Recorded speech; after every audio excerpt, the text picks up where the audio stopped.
Noong nakaraang linggo ay Bugatti ang hinahanap at hinuhuli ng ating mga customs. Ngayon itong manok panabong na naman na galing pa sa Amerika. 400 lahat ito at ngayon ay hinarang at hinanapan ng kung ano-anong papeles para lamang siguro makapagpadulas. Narito ang ulat mula sa GMA News. Good morning, nangangamba ngayon itong mga breeder ng manok na mauwi sa wala. Hindi lang ang kanilang mga pagod, kundi maging ang kanilang mga pinuhunan sa mga manok na binili nila mula sa Amerika na hinarang ng Bureau of Animal and Industry at hindi ma-release dahil sa kakulangan umano sa dokumento. Pero giit ng mga breeder at itong consignee ng shipment ay kumpleto sila ng permit. Ayan, ang masama pa nga dyan ay meron pa daw PDEA na kinontak yung Bureau of Animals, mga animal pala yan eh. Merong kinontak na na PDEA. Akala mo droga ang dumating. Kaya nga sabi ng isa sa mga breeder diyan na may-ari na harassment. Talagang harassment kasi kumpleto ng papeles. Hindi maniwala at hindi tinitingnan yung mga papeles. Ay nako, na style ito. Napasugod ang nasa mahigit 40 breeder na manok dito sa isang cargo and warehousing company sa may NAIA Terminal 1 sa Pasay City. Yan ay matapos harangin ng mga inimport nila mga manok mula sa Amerika na dumating kagabi. Aabot sa halos 400 manok na pang-breed ang hindi mailabas at maiuwi sa kani-kanilang farm. Ang breeder na ito, 32 mga manok ang binili na kasama sa shipment. Ang halaga, aabot sa 2 milyong piso. Magdamag na yan dyan eh. So, lahat naman kami, pare-parehas ang aming concern kung madisgrasya yung manok. So, dapat i-release nila. Si Ruel, 4 na manok ang hinihintay na aabot sa 200,000 pesos ang halaga. May malaki ang puhunan sa bawat manok na yan. Paano pag lumatay manok namin, saan kami maghahabol? Ayon sa consignee ng shipment na si Juan Bacar Jr., tila harassment ang ginagawa sa kanila ng Bureau of Animal Industry. Nagpatawag pa raw ng PDEA para tingnan kung may illegal na drogang kasama ang shipment. May Nang PDEA pa? masigurong wala ay sa mga papeles naman daw sila sinita. Hinahanapan daw sila ng original copy ng mga dokumento.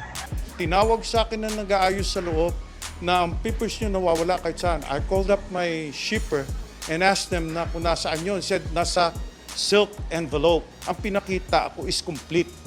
I'm not missing anything. Ayan, kumpleto nga. Kumpleto galing doon sa consignee. Kumpleto rin ng hawak nitong mama. Pero bulag talaga, hindi tumitingin ng papeles. Parang yung mga LTO na sa traffic. Kahit ipakita mo yung hinuli ako nung isang araw, sabi ko kumpleto itong papel ko. Bago itong sasakyan, no? Pero bulag talaga. Hindi titingin sa papeles mo kasi gusto ng pampadulas. Ay nako, na style yan. Patuloy nga tayo. Ayaw raw tanggapin ng kopya ni Bacar ng mga dokumento na kumpleto naman daw mula sa Import-Export Clearance, Veterinary Health Certificate, Blood Test Result at Certificate of Quarantine. Yan din ang same na sinasabit ko. 5 days prior lumipad ang manok. Meron na silang document niya. Bakit sasabihin nila ngayon, kulang ako sa document? Ayan. Hinahanapan daw siya ng address at contact number ng mga sender ng manok na hindi naman daw hinanap sa 3 taon nilang pag-i-import. 3 linggo pa lang din ang nakararaan mula nung huli niyang shipment. Kung may new memorandum, paano ginagawa yan? Do you have to post it, di ba? 7 days before you do it. Down? Wala. Wala nga.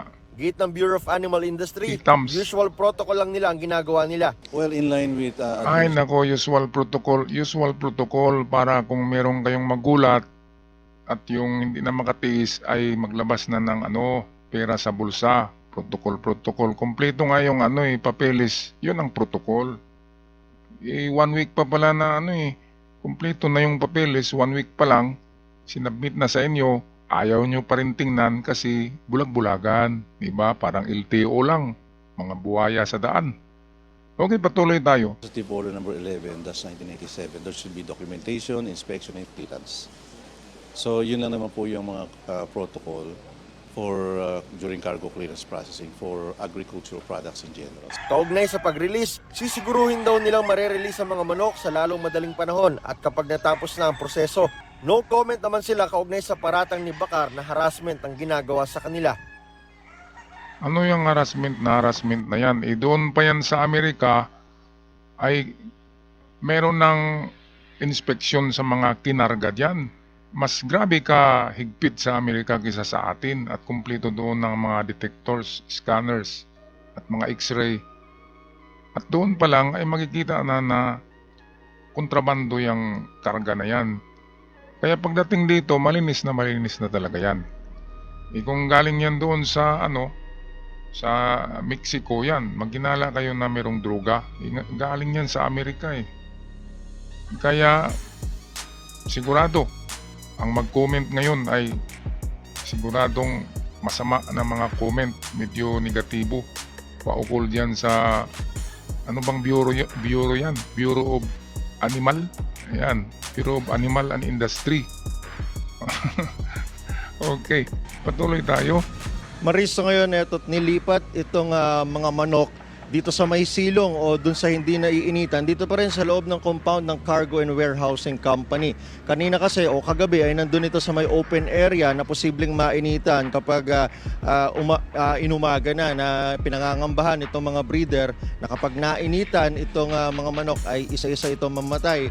At ayon naman dito sa consignee ng shipment na si Juan Bacar Jr., ay nagkaroon sila ng written agreement o ng kasunduan na pirmado ito ng parehong kampo na babayaran ng Bureau of Animal Industry sakali mang mamatay isa-isa itong mga manok. Yan ang dapat.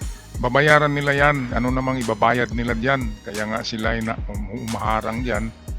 Kaya nga, kunwari, ini-stricto nila. Kunwari, merong druga para makapaglagay, di ba? Para mailabas ng mabilis.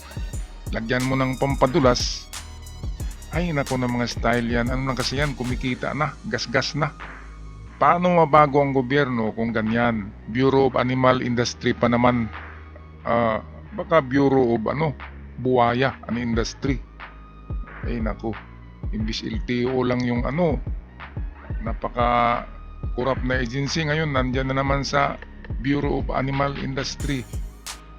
Bato-bato sa langit, tamaan, huwag magalit at huwag niyong gagayahin to sa ibang ahensya ng gobyerno. Live mula rito sa Pasay City, ako si Nico Wahe para sa GMA Integrated News. Okay, salamat Nico at ako'y magpaalam na hanggang sa muli. Comment niyo ang inyong mga suggestion at mga insights at naramdaman sa ating comment section. Paalam at ingat mga ka-good news.